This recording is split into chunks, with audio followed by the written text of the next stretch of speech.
Sa ibang balita, wanted person naman po sa kasong anti-vowsy. Arestado po sa bayan ng San Jacinto, Pangasinan. Para sa police report na yan, kasama natin Idol Joanna De Vera. 104.7 IFM. Report!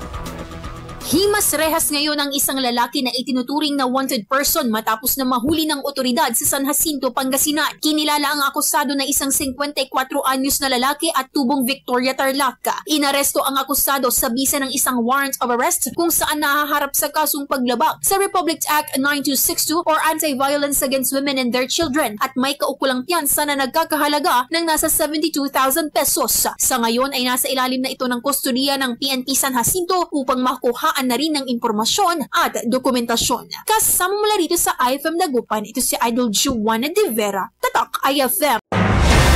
IFM News. IFM News. IFM News.